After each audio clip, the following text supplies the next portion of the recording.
பிறருக்கு தீங்கிழைத்து தமக்கு தாமே மோசடி செய்து கொண்டார்களே, அத்தகையவர்களுக்காக நீர் வாதாட வேண்டாம்.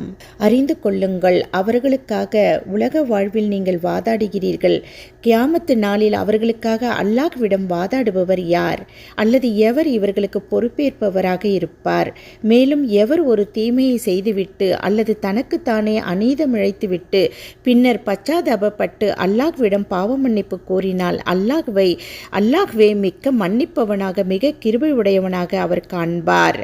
இன்னும் எவர் பாவத்தை சம்பாதிக்கின்றாரோ அவர் அதனை சம்பாதித்ததெல்லாம் நிச்சயமாக தனக்கு கேடாகவேதான். இன்னும் அல்லாஹ் யாவற்றையும் நன்கறிகிறவனாக தீர்க்கமான அறிவுடையவனாக இருக்கின்றான். அன்றியும் எவர் யாதொரு தவறையோ அல்லது பாவத்தையோ சம்பாதித்து பின்னர் நிரபராதியான மற்றொருவர் மீது அதனை சுமத்தினால் அப்போது நிச்சயமாக அவர் அவதூறையும் பகிங்கரமான பாவத்தையுமே சுமந்து கொண்டவர் ஆவார்.